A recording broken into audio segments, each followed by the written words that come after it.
Very good evening to all of you दोस्तों, स्वागत है आप सभी का एजुकेशन के 6 में। चैनल पे नए हैं तो चैनल को सब्सक्राइब करेंगे बेल आइकन दबा के, ताकि हर वीडियो का नोटिफिकेशन आप तक सबसे पहले जा सके। वीडियो पसंद आए तो एक लाइक भी जरूर कर लीजिएगा। और हाँ, आज का जो वीडियो अपडेट है ये है IDBI बैंक से निकली हुई क्लर्क की वैकेंसी को लेकर। जी हाँ, आपने बिल्कुल सही सुना, यहाँ पे एग्जीक्यूटिव की पोस्ट की वैकेंसी है, क्लर्क की वैकेंसी है। करीब 920 पदों की टोटल वैकेंसी है। Category wise all India vacancy है ये, इसके लिए आप आवेदन कर सकते हैं। 3 फेज में आपका सैलरी डिसाइड किया गया है कि मतलब हर एक साल आपको यहाँ पे सैलरी बढ़ाई जाएगी। लेकिन सबसे बड़ा सवाल यहाँ पे उठ रहा है छात्रों का कि क्या ये परमानेंट जॉब है? तो नहीं, ये बिल्कुल आपका कॉन्ट्रैक्ट बेसिस जॉब है 3 साल के लिए। तो अब दूसरा सवाल ये उठेगा कि क्या यहाँ पे 3 साल के बाद ये जो IDBI बैंक है हमें बाहर कर देगी? तो नहीं, ये बाहर नहीं करेगी। आपको परमानेंट जॉब आपका मिल सकता है। आपकी एलिजिबिलिटी क्राइटेरिया अगर फुलफिल करती है यहाँ पे परमानेंट जॉब होने की, देन यू कैन यहाँ पे आप परमानेंट जॉब में एंट्री कर सकते हैं अगर आप चाहते हैं तो। लेकिन 3 साल एटलीस्ट आपको कॉन्ट्रैक्ट बेसिस पे यहाँ पे जॉब करना पड़ेगा। दोस्तों, इस वीडियो के माध्यम से एक चीज और क्लियर कर दें कि जो आपका एग्जाम होगा उसमें सिर्फ और सिर्फ आपका PT एग्जाम होने वाला है, मेंस का एग्जाम नहीं होने वाला है। सिलेक्शन प्रोसीजर क्या है, एज क्राइटेरिया क्या है, क्वालिफिकेशन क्राइटेरिया क्या है, एग्जाम पैटर्न क्या है, इन सब के बारे में, सैलरी क्या है, इन सब के बारे में सारा डिटेल इस वीडियो के माध्यम से हम देने जा रहे हैं। तो वीडियो को अंत तक जरूर देखिएगा। और हाँ, आपको से एक रिक्वेस्ट है कि वीडियो में अगर आप एलिजिबल नहीं हैं, इस फॉर्म के लिए एलिजिबल नहीं हैं, तो प्लीज़ शेयर कर दीजिए आप उन दोस्तों को, ऐसे भाई बंधुओं को जो कि इसके लिए एलिजिबल होते हैं, ताकि उनको ये नौकरी मिल सके। दोस्तों, इसका जो नोटिफिकेशन है मैं आपको टेलीग्राम पे शेयर करूंगा। तो टेलीग्राम हमारा जो है अबाउट वाले सेक्शन में मिल जाएगा चैनल के, तो वहां से आप इसको डाउनलोड भी करके पढ़ सकते हैं खुद से और अप्लाई कर सकते हैं यहाँ पे। दोस्तों चलिए, तो यहाँ पे आपको लेकर चलते हैं इन सबकी अपडेट पे। सबसे पहले जो आपका डिटेल है यहाँ पे मैं आपको दिखलाना चाहता हूँ। तो यहाँ से जो अपडेट है आप देख सकते हैं, ये सारा डिटेल आपको मैं ये इसके जो ऑफिशियल वेबसाइट से इसको डाउनलोड कर रखा है, तो यहाँ से ये आप देख सकते हैं। तो पहले ही यहाँ पे पैरा में लिखा गया है कि दोस्तों ये ऑल इंडिया जॉब रिक्रूटमेंट है। यहाँ से मैं आपको दिखला देना चाहता हूँ यहाँ, और ये ऑल इंडिया वैकेंसी है जिसके लिए आप आवेदन करेंगे, ठीक है। और साथ में ये जो है कॉन्ट्रैक्ट बेसिस जॉब है, रिक्रूटमेंट है आपके IDBI बैंक की तरफ से। ये कॉन्ट्रेक्चुअल जॉब है, कॉन्ट्रेक्चुअल बेसिस जॉब है। और ये दोस्तों इंडिया के हर एक जो IDBI बैंक है वहाँ से अपडेट किया गया है। तो यहाँ पे ऑल इंडिया बैंक जब वैकेंसी है तो आपके लिए जो क्वालिफिकेशन क्राइटेरिया है वो यहाँ पे मांगा गया है दोस्तों, क्या तो ग्रेजुएशन मांगा गया है विद द 55% मार्क्स। और जो कैटेगरी SC ST में आते हैं, ये PWD में आते हैं, उनको 50% अगर डिग्री में है देन ही कैन अप्लाई। और ये हैशटैग इसलिए लगाया गया है यहाँ पे क्योंकि देखिए ये नोटिफिकेशन है, यहाँ पे आपको वैकेंसी बढ़ाया भी जा सकता है, घटाया भी जा सकता है। अब एज क्राइटेरिया की बात कर ले दोस्तों, यहाँ पे तो क्लर्क की वैकेंसी है तो मैक्सिमम एज आपका जो है ना वो 25 साल होगा और मिनिमम 20 साल होना चाहिए। दोस्तों, जो डेट ऑफ आपका ऑनलाइन टेस्ट है ये भी आपको मेंशन कर दिया गया है, क्योंकि आपका एक टेस्ट भी यहाँ पे होने वाला है, वो 5 सितंबर को होगा, ठीक है। 5 सितंबर 2021 को ये टेंटेटिवली यहाँ पे अपडेट किया गया है। और ये जनरल कैटेगरी में 373 पोस्ट है यहाँ पे, SC में 138 है, यहीं पे ST कैटेगरी में 69 है, और OBC के 248 पोस्ट है, EWS में 92 है। और दोस्तों ये PH कोटे के लिए 9 सीट अलग अलग कैटेगरी में यहाँ पे मेंशन किए गए हैं, जो कि रिजर्व कोटे से आते हैं। लेकिन 373 सीट जो हैं ये आपके अनरिजर्व यानी कि जनरल कैटेगरी में। तो टोटल मिला के यहाँ पे अभी 920 पदों की वैकेंसी है। इसको घटाया या बढ़ाया भी जा सकता है, जैसा कि यहाँ पे मेंशन किया गया है। दोस्तों आगे चलते हैं, आगे इसके जो अपडेट है यहाँ पे cut off date eligibility criteria को लेकर, तो मैं आपको थोड़ा सा यहाँ पे अपडेट देना चाहता हूँ। यहाँ पे देखिएगा, ये जो आपका कट ऑफ डेट है ये देखिएगा, ये 1 जुलाई 2021 को लेकर है, यानी कि इस दिन से आपका जो एज या फिर जो क्वालिफिकेशन क्राइटेरिया है उसको काउंट किया जाएगा, ठीक है। यानी कि 25 साल से आप ज़्यादा बड़े हुए अगर जनरल कैटेगरी में होकर तो आपको यहाँ से डिस्क्वालीफाई कर दिया जाएगा। लेकिन साथ ही साथ अगर आप कैटेगरी में आते हैं तो आपको यहाँ पे एज रिलैक्सेशन भी मिलेगा। ऑल इंडिया वैकेंसी, इसलिए सेंट्रल लेवल का जो आपका नोटिफिकेशन आता है जो आपका एज के लेकर, तो उसी के रिगार्डिंग आपका यहाँ पे उसी रूल के अनुसार यहाँ पे सिलेक्शन किया जाएगा। ऑनलाइन रजिस्ट्रेशन आप कर सकते हैं दोस्तों 4 अगस्त से 18 अगस्त के बीच में, यानी कि ऑनलाइन जो प्रोसेस है आपका ओपन हो चुका है दोस्तों, यहाँ पे ये ध्यान रखेंगे, ठीक है। और पेमेंट जो है आपका दोस्तों ये आप ऑनलाइन पेमेंट कर सकते हैं, बिल्कुल फॉर्म भरने का फीस भी लग रहा है। और टेस्ट जो है आपका यहाँ पे 5 सितंबर को होने वाला है, तो ये आप ध्यान रखिएगा दोस्तों। अब यहाँ पे जो चर्चा होगी दोस्तों कि आपका, मैंने बोला कि फर्स्ट में ही कि आपको जो सैलरी होगी वो डिलेटेड होगी, मतलब कि क्या होगी कि आपको हर साल जो है यहाँ पे पेमेंट बढ़ाया जाएगा। पहले साल जो है आपका पेमेंट 29,000 होगा, दूसरे साल 31,000 होगा और तीसरे साल 34,000 होगा। लेकिन अब सबसे बड़ा सवाल बनता है कि क्या इसके बाद आपको जॉब से निकाल दिया जाएगा? तो ये देखिए 3 साल का आपका कॉन्ट्रैक्ट बेसिस जॉब है। अगर आपका जो जॉब है अपडेट, अगर आपका यहाँ पे जो सिलेक्शन प्रोसीजर है, मतलब सिलेक्शन होने के बाद जो आपका काम है, वर्किंग एक्सपीरियंस जो है वो अच्छा रहा यहाँ पे, तो आपको यहाँ पे प्रमोट किया जाएगा।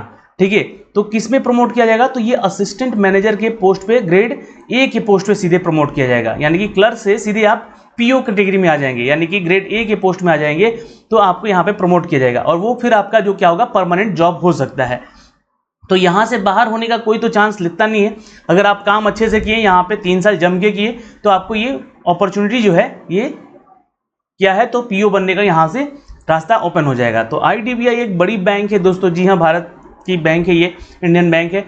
और ये ध्यान रखेंगे, यहाँ पे एलिजिबिलिटी क्राइटेरिया की जब भी बात होगी तो नेशनलिटी आपका इंडियन होना चाहिए। अगर आप अदर कंट्री से भी हैं तो आप आवेदन कर सकते हैं। लेकिन एज क्राइटेरिया के लिए यहाँ पे मैंने आपको पहले ही बता दिया है, 20 से 25 साल तक ही छात्र इधर आवेदन करेगा। जिनको कि अगर अदर कैटेगरी में आते हैं, जैसे शेड्यूल ट्राइब में है तो 5 साल का छूट है, ओबीसी में आते हैं तो 3 साल का है, अगर पीएच कोटे से आते हैं तो 10 साल का छूट है, एक सर्विस में है तो भी 5 साल का छूट है उनके पास यहाँ पे। तो ये चीज़ उनको देखना होगा, यहाँ से जिस कैटेगरी में आते हैं उस कैटेगरी का यहाँ पे अपडेट आपको मिल जाएगा। दोस्तों एजुकेशन क्वालिफिकेशन की बात कर ले तो आपका जो ग्रेजुएशन है वो कंप्लीट होना चाहिए 55% के साथ, अगर आप जनरल कैटेगरी में हैं।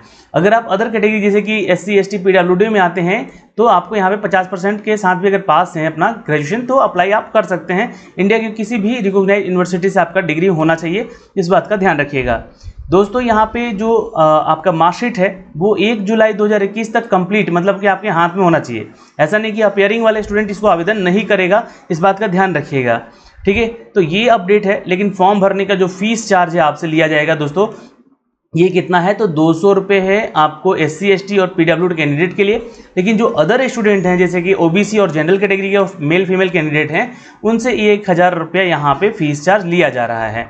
और आपको फॉर्म भरने का जो डेट है वो 4 से लेकर 18 अगस्त के बीच में है, जो कि आप ऑनलाइन पेमेंट कर सकते हैं। कैसे अप्लाई करना है मैंने लिंक दे रखा है डिस्क्रिप्शन में, आप वहाँ से जाके इसके लिए आवेदन भी जरूर कर सकते हैं। दोस्तों यहाँ पे या तो आप पैरा नंबर 4 पढ़ सकते हैं, कैसे कैसे इसको आवेदन करना है। बिल्कुल जैसे कि आप बैंक का फॉर्म भरते हैं एज इट इज़ यहाँ पे भी, तो अपने फ़ोटो सिग्नेचर वगैरह को यहाँ पे रिसाइज कर लीजिएगा, क्योंकि इस क्राइटेरिया में आपको सारा का सारा डॉक्यूमेंट जो है वो लगने वाला है यहाँ पे, जो चीज़ें मांगी जा रही हैं। ठीक है, तो ये आपका जो रिसाइज करने का पेपर को, फोटो को, है ना, सिग्नेचर को रिसाइज करने का जो है डेटा दिया गया है ऑलरेडी यहाँ पे, है ना। तो आपको इसको देखना होगा और इसी रिसाइज करके भी आवेदन करना होगा यहाँ पर। ठीक है, अपने थंब इम्प्रेशन या हैंड रिटेन चीज़ यहाँ पे जो कि स्कैन करके मांगा जाएगा, उसको देखकर यहाँ पे सारा डिटेल दिया जाएगा यहाँ पे। ठीक है, तो ये अपडेट है दोस्तों आपके फॉर्म भरने को लेकर कि कैसे फॉर्म भरना है। ठीक है, अब जो छात्र यहाँ पे आवेदन करेगा, एप्लीकेशन आवेदन करेगा 200 रुपये और अदर के लिए 1000 रुपये फीस चार्ज है, ये आपको मेंशन कर दिया गया है एप्लीकेशन फ़ी को लेकर। यहाँ से ये जो लिंक दिया गया है दोस्तों, ये आप लिंक के जरिए जाके इसके वेबसाइट पे हैं, हम लोग ऑलरेडी इसके वेबसाइट पे हैं, मैं आपको दिखलाना चाहता हूँ यहाँ से। ये देखिए, ये इसका ऑफिशियल वेबसाइट है और ये आपका करंट ओपनिंग का यहाँ से अपडेट है। देखिए यहाँ से ये जो है ना, ये करंट ओपनिंग का अपडेट है, यहाँ से ये चेक कर सकते हैं आप लोग, है ना, यहाँ से आकर। और ये इसका डिटेल एडवर्टाइजमेंट है, यहाँ से आप लोग डाउनलोड कर सकते हैं। और आवेदन करना होगा तो यहाँ से जाके आप लोग क्या आवेदन कर लीजिएगा, अप्लाई ऑनलाइन पे जाके क्लिक कर लीजिएगा, तो यहाँ से जाके आप इसको आवेदन भी कर सकते हैं। ठीक है, पे ऑनलाइन का ऑप्शन भी यहाँ पे दिया गया है, तो स्टेप बाय स्टेप बहुत ही आसानी से आप इसका फॉर्म भर सकते हैं, कोई दिक्कत वाली बात है नहीं यहाँ पे। ठीक है, तो ये सारा अपडेट है दोस्तों इस नोटिफिकेशन को लेकर। अगर आप लोग का फिर भी कोई डाउट रहता है ना, तो आप लोग प्लीज़ कमेंट बॉक्स में कमेंट करके पूछ सकते हैं यहाँ पे। ठीक है, अब रही बात दोस्तों यहाँ पे कि सिलेबस की, तो आपका जो है बैंकिंग का ही पूरा सिलेबस है, ये ध्यान रखिएगा यहाँ से, है ना। और जो आपका टेस्ट होने वाला है, एक ही टेस्ट होने वाला है, यानी कि सिर्फ और सिर्फ आपका जो टेस्ट है वो PT होगा। इसके बाद आपका सीधे यहाँ पे एलिजिबल माना जाएगा अगर आप इसको पास करते हैं तो। देखिए जो आपका टेस्ट है वो जो होगा आपको इंग्लिश मोड पे देना होगा, ये ध्यान रखेंगे, इंग्लिश मोड पे ही देना होगा। और जैसे कि यहाँ पे जो क्वेश्चन का पैटर्न होगा वो हिंदी और अंग्रेजी दोनों होगा, यानी कि बाईलैंग्वेज होगा।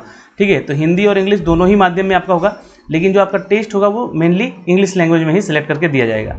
अब पहला जो आपका सिलेबस का पैटर्न देखा जाए तो 50 नंबर का क्वेश्चन पूछा जाएगा रीजनिंग से, और test of working in English language को लेकर भी 50 क्वेश्चन पूछे जाएंगे, ये ध्यान रखेंगे यहाँ से। और टेस्ट ऑफ क्वांट के लिए भी आपको 50 नंबर का क्वेश्चन पूछा जाएगा। टोटल अगर देखा जाए तो 150 नंबर क्वेश्चन पूछे जाएंगे आपसे, 150 नंबर के पेपर होंगे, ठीक है। और आपको यहाँ पे दोस्तों टाइम कितना दिया जाएगा, ड्यूरेशन तो 90 मिनट का टोटल टाइम होगा इस एग्ज़ाम को देने के लिए।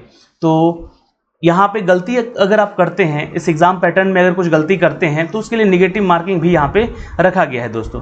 ये जो कि 1/3 है, 1/4 है यहाँ पे, इसको ध्यान रखिएगा। यहाँ पे आपका जो है 1/4 है आपका निगेटिव मार्किंग। तो गलती नहीं करना है, ज़्यादातर जो क्वेश्चन आता है उसको हम लोग सॉल्व करेंगे यहाँ पे, है ना।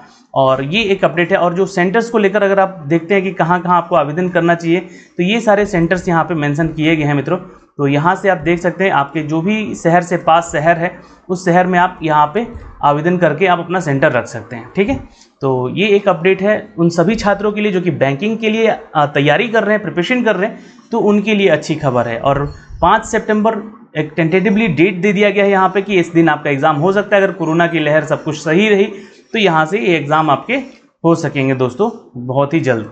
तो अपनी तैयारी को अच्छे से और स्पीड बढ़ाइए, क्योंकि बैंकिंग सेक्टर की जितनी भी वैकेंसी निकलती है उन सभी का अगर देखा जाए तो ज्वाइनिंग जो है लगभग मतलब 6 महीने के अंदर कंप्लीट करके उनका इंटरव्यू या फिर जो भी डॉक्यूमेंट वेरिफिकेशन वगैरह होता है वो करके ख़त्म कर लिया जाता है और जल्द ही इनका यहाँ पे रिक्रूटमेंट ले लिया जाता है। तो अपनी तैयारी को अंजाम दीजिए। यहाँ से आपके कोई भी डाउट हैं तो डाउट यहाँ से बेसिकली पूछ सकते हैं, कोई भी डाउट रहता है तो इस वैकेंसी को लेकर, इस नोटिफिकेशन को लेकर जो कि हम आप तक पहुँचा रहे हैं दोस्तों।